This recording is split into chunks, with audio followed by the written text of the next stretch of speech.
প্রিয় দর্শক, সরকারের নির্বাচনী ইস্তেহারে ঘোষণা করা ফ্যামিলি কার্ড এটার কিন্তু আনুষ্ঠানিকভাবে শুরু হয়ে গেছে। ফ্যামিলি স্মার্ট কার্ড সেটির কার্যক্রম শুরু হয়ে গেছে। গত দুদিন আগে দেখতে পাচ্ছেন যে সরকারের উপদেষ্টা মাহাদি আমিন উনি কিন্তু এই বিষয়টা নিশ্চিত করছে যে তারা ফ্যামিলি কার্ড অলরেডি বিতরণ করা শুরু করছে, ঈদের আগে থেকেই বিতরণ করা শুরু করবে। এখন প্রশ্ন হলো যে এই ফ্যামিলি কার্ডটি কোথায় পাবেন, কিভাবে আবেদন করবেন। তার আগে আপনাকে জানতে হবে যে ফ্যামিলি কার্ডটি মূলত প্রত্যেকেই জানেন যে এই ফ্যামিলি কার্ডটির মাধ্যমে বাংলাদেশের যে প্রত্যেকটা ফ্যামিলির নারী সদস্য আছে তাদেরকে এই ফ্যামিলি কার্ডটি দেওয়া হবে। একটি পরিবারের জন্য একটি নারী সদস্যকে ফ্যামিলি কার্ড দেওয়া হবে। তো বাংলাদেশে তারা 5 কোটি ফ্যামিলি কার্ড দেওয়ার একটা উদ্যোগ নিয়েছে। এখন প্রশ্ন হলো এই ফ্যামিলি কার্ডে যেটা থাকবে সেটা হলো প্রত্যেকরে 2 থেকে 2,500 টাকা প্রতি মাসে দেওয়া হবে, অথবা যে 2 থেকে 2,500 টাকার পণ্য দেওয়া হবে। পণ্য বলতে আমরা যেটা বুঝি যে চাল, ডাল, তেল, আদা, রসুন এই ধরনের যে পণ্যগুলো আছে সেগুলো কিন্তু দেওয়া হবে। এখন প্রশ্ন হলো যে ফ্যামিলি কার্ডটির যখন আবেদন করতে যাবেন তখন কিন্তু আপনি যেটা লক্ষ্য করবেন সেটা হলো tcb.gov.bd এই ওয়েবসাইটের মাধ্যমে দেখা যাচ্ছে যে ফ্যামিলি কার্ড, অনেকেই এটাকে বলে থাকে যে টিসিবির ফ্যামিলি কার্ড। বিষয়টা এরকম না, আপনাকে আগেই বলে দিচ্ছি যে আপনাকে যখন পণ্য দিবে তখন কিন্তু চাল, ডাল, চিনি, লবণ, তেল এই ধরনের যে পণ্যগুলো আছে নিত্য প্রয়োজনীয় পণ্য সেইগুলো কিন্তু দেওয়া হবে। তো সেইগুলো দেওয়া হলে এখানে কিন্তু একটা রিলেটেড আছে, সেটা হলো টিসিবির পণ্য, সেটা কিন্তু ন্যায্য মূল্যের পণ্য। তো দুটার মধ্যে কিন্তু একটা সিমিলার আছে, যার কারণে ওরা আপনার এই টিসিবি ওয়েবসাইটের মাধ্যমে এই ফ্যামিলি স্মার্ট কার্ডটির আবেদন বা প্রক্রিয়াজাতকরণ শুরু করছে। তো এখানে যখন আপনি ফ্যামিলি কার্ডটির উপরে ট্যাপ করবেন তখন কিন্তু আপনি যেটা দেখবেন যে আবেদন করবেন কোথায় থেকে, কিভাবে আবেদন করবেন সেই পুরো ডিটেলসটা কিন্তু দেওয়া আছে। তো এখানে অনেকেই একটা ভুল বুঝবেন যে এটা দিয়ে বাইরে দেখা যাচ্ছে যে টিসিবি স্মার্ট ফ্যামিলি কার্ড।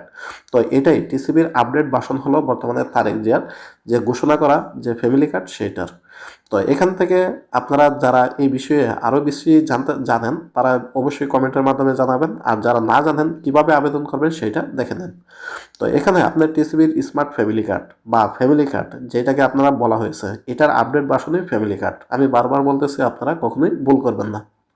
তো এটা আবেদন করতে গেলে অবশ্যই আপনাকে যেটা করতে হবে সেটা হলো এখানে দেখতে পাচ্ছেন মেয়র, কাউন্সিলর অথবা চেয়ারম্যানের কার্যালয়ে আবেদন করা যাবে। অর্থাৎ এখন পর্যন্ত অনলাইনে এটা আবেদন করা যাবে না, বা হয়তো এটা অনলাইনে আবেদন নাও করা যেতে পারে। তারা হয়তো সিস্টেমই করছে এরকমভাবে যে মেয়র, কাউন্সিলর অথবা চেয়ারম্যান অফিস। যারা গ্রাম অঞ্চলে আছেন তারা ইউনিয়ন পরিষদ বা চেয়ারম্যান অফিসে আবেদন করবেন। যারা শহর অঞ্চলে আছেন তারা মেয়র অথবা কাউন্সিলর অফিসে আবেদন করতে পারবেন। এখন প্রশ্ন হলো টিসিবি ফ্যামিলি কার্ড নিবন্ধন করার জন্য কত টাকা লাগে। এটা সম্পূর্ণ ফ্রিতে দিবে, বিনামূল্যে দিবে, সেক্ষেত্রে আপনার কাছ থেকে কোনো টাকা নেবে না। তো আরেকটা জিনিস যেটা সেটা হলো যে এটা আবেদন করতে আপনার যেটা লাগবে সেটা হলো জাতীয় পরিচয়পত্র নাম্বার, অর্থাৎ আপনার যে এনআইডি কার্ড আছে এই নাম্বারটা। তো অনেক ছাত্রছাত্রী স্টুডেন্টরা আমাকে এর আগের ভিডিওতে কমেন্ট করছেন যে ভাই স্টুডেন্টদের ক্ষেত্রে কিভাবে ফ্যামিলি কার্ডের জন্য আবেদন করা যাবে। তো আপাতত দৃষ্টিতে স্টুডেন্ট যারা আছেন তারা কিন্তু ফ্যামিলি কার্ড পাবেন না, শুধুমাত্র পরিবারের যিনি মহিলা আছেন কর্তা আপনার উনিই কিন্তু পাবেন। শুধুমাত্র একটি পরিবারে একটি মহিলা পাবেন, সেটি হলো কর্তা মহিলা। তো এখানে যেটা লাগবে সেটা হলো পরিচয়পত্র নাম্বার লাগবে বা আপনার এনআইডি কার্ড লাগবে।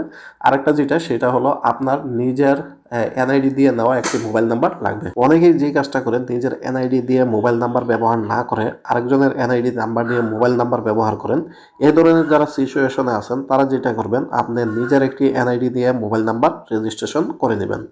তারপর আপনি এই কার্ডটি যখন নিবন্ধিত হয়ে যাবে বা রেডি হয়ে যাবে তখন কিন্তু আপনার মোবাইলে একটি মেসেজের মাধ্যমে জানিয়ে দেওয়া হবে যে আপনার কার্ডটি রেডি, চেয়ারম্যান অফিস অথবা মেয়র, কাউন্সিলর বা কাউন্সিলর অফিস থেকে আপনি সংগ্রহ করতে পারবেন। তো মোটা দাগে এই ছিল আপনার যারা স্মার্ট কার্ড নিতে চান বা ফ্যামিলি কার্ড নিতে চান তাদের জন্য আবেদন প্রক্রিয়া। তো এটি কিন্তু অফলাইনে শুরু হয়েছে, আর চাইলে আপনারা চেয়ারম্যানের অফিস অথবা মেয়র, কাউন্সিলর অফিসে গিয়ে আপনারা যোগাযোগ করতে পারেন।